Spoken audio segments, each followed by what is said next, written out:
LoreWarrior Online. C-GRG-O Grigori. Overview. Although developed to span the entire range of weight classes and design roles, Dr. Cortland's Celestial series of mechs clearly favours the heavier weight ranges, presumably due to these Omnimech's intended role as main battle forces.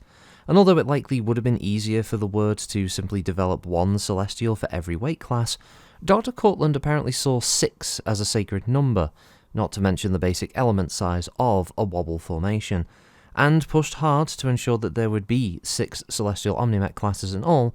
It allowed him to double up on the heavy and assault weight ranges. The Grigori entered service with the Blakists stationed on Terra by late 3069. However, while its schematics and development were initiated at the same time as its 5 fellow Celestials, this Omnimech was one of the last designs to be introduced out of the Martinson factory in Australia, allegedly because Cortland himself took a personal hand in the final touches of the production. Capabilities. The 60-ton Grigori is named for a class of fallen Christian angel, designed to play a complementary role with the 70-ton Diva as a main brawler. Most of the Grigori's main configurations are primarily set up for missile support, dispersing the majority of their damage at range to wear down armour and morale, while other units work their way in close to deliver the killing blow. Though nearly half of its tonnage is devoted to pod space, each main configuration does include secondary weapons, typically lasers, to discourage an enemy from engaging it in close quarters combat. Deployment. As with all other Celestials, the Grigori is dominantly used by the Wobbles' most elite troops, with the Mani Domini and the Wobbies' most trusted Terran defense forces taking up the lion's share. Despite its slight delay in entering production, this Omnimech has become one of their more prolific models. In any given level 3 that employs them, Grigoris tend to outnumber every other Celestial class. Notable mech warriors include Poltergeist Presenter Sigma Tamil, an ascended Mani Domini of unknown origin. Tamil was identified as one of the level 3 commanders assigned to the 47th Shadow Division, known as Azazel's Watchers. During its 3072 assault on Galatea, his personalised Grigori, which combines 2 Thunderbolt 10 launchers, a snub-nosed PPC and a Guardian suite, led his level 3, called the Watching Hands 3 Gamma, on several combat drops and surprise ambushes against the scattered mercenary resistance. Favouring the choir formations, first championed by presenter Kona Jenkins, Tamil and his warriors often work in close concert with demon battle armour systems. During the 47 years long stint on Galatea, Tamil's 3 worked closely with the anti-insurgent actions of both Adept Berit Smitty, known as the Bionic Witch of Galliport, and her Jinn battlesuit, as well as Adept Joe Crimo Richmond and his Seeker Nephilim assault troops. Shit sounds anime as fuck there, doesn't it? Anyway, the Grigori masses 60 tons. Its chassis is the Celestial Series GG1. Its power plant is a GM240 Light Fusion, giving it a cruise speed of 43 and a max speed of 64. Pretty standard for a heavy. Its armour is the Divine Shield B Light Ferro, and it has 28 ton of pod space available. It's manufactured by Gibson Federated Battle Mechs and Martinson Armaments, both on either Gibson on Federated and Martinson manufacture on Terra.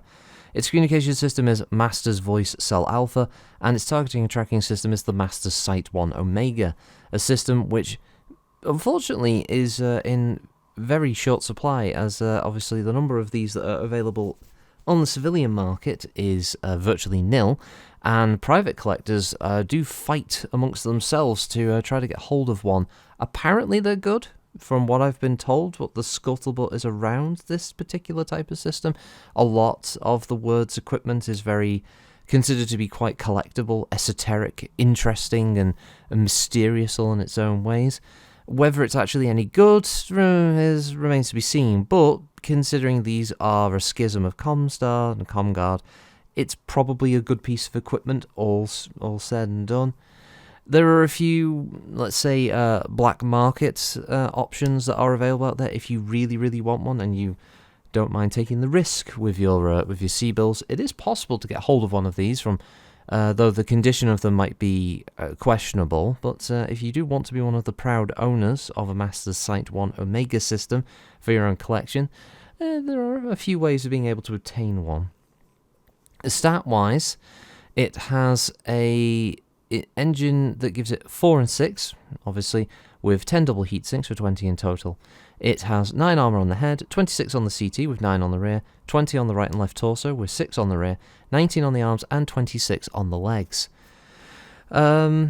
So its configurations are as such. The primary model is an MRM-20 in the right arm with the ammo for the MRM in the right torso, an ammo for the LRM in the right torso, and ammo for the street launcher in the right torso with case protecting that, which makes sense. It has a retractable blade in the left arm, and it's armed with a LRM-15 in the left torso, a Streak 4 in the same section, and rounds it out with a light PPC in the head. This is what you see in the artwork. The alternate configuration A has a heavy PPC in the right arm with 2 jump jets in the right torso, an ER medium laser, a medium pulse laser, a double heatsink, and the ammo for the street launcher, and finally case in that side torso as well. The left torso is pretty much the same: 2 jump jets, an ER medium, a medium pulse, a double heatsink, and a Streak 6 launcher rounds it out, located in the head. The B version, which is more of a multifunctional design, let's say, has an MML-7 in the right arm with Artemis fire control. The right torso has 2 jump jets and a plasma rifle with 20 shots of ammo in that location. The left arm has another MML system with Artemis and 2 jump jets in the left torso, and ammo mixed 28-34 for the MML systems. And finally case. Split in the left torso rear is an ER small, and finally the head has a medium pulse laser. Interesting system. MMLs were basically if you don't know, are the Innisphere version of Clan ATM systems, so it allows you to fire different types of missile munitions from the same launcher. Interesting that it has an ammo split of 28 for one and 34 for the other, though. The C version, these all have names, by the way, I've just noticed. So the Invictus is the primary, the Dominus is the A version, kinky. The Infernus is the B version. This version, the C version, is the Communus. This is 2 Streak 6s in the right arm, an ER medium in the right torso with 2 jump jets.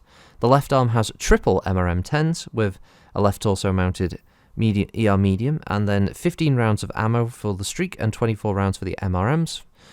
And a further 2 jump jets. It has case, and the head has a Guardian suite. So that one's just all ammunition, basically. Gets in close, medium to short range, and just dumps missiles into a target. That thing's a light hunter, basically. The Luminos, the Delta version, has a right arm mounted heavy PPC, a right torso mounted ER medium with 3 improved jump jets. The left arm has 2 ER small lasers, and the left torso has an ER medium and 3 improved jump jets and a light PPC. That model's obviously meant to be a bit of a harasser, jumping around, all energy boat build, good for urban combat, that kind of thing. And finally, the Eminus is an E alternate version, which has a Thunderbolt 15 in the right arm with 8 shots of ammo in the right arm, 2 ER mediums in the right torso, protected by case and an extra double heatsink. The left arm has an ER PPC, with the left torso having 2 ER mediums and a double heatsink, and the head having an ER medium and an ER small. I'm not quite sure really what the role is on that one. A bit of an all-rounder, I guess. Bit of ammo-based weaponry, some long range, some medium range, some short range, yeah. Looks-wise, this is the most battle mech looking, I think, of the Celestials. It has a few similarities to previous battle mechs that have been around. It's not bad. It's the only one that mounts the retractable blade as the primary configuration, so yeah, you have to assume that the arms look quite different between each modular setup, as well as the head section. Weapon obviously not looking like that for some of them will be a lot smaller actually, so the profile probably changed quite drastically between the configurations that the mech has. Not bad overall look, and for 60 tons, it's got a lot of variation to it. It's not a bad little vehicle. So, but that is the Grigori of the Wobbles Celestial series of mechs there. So, as that, I've rambled on long enough. Have a go on all. Thanks for listening as always. I'll catch you next time. Bye.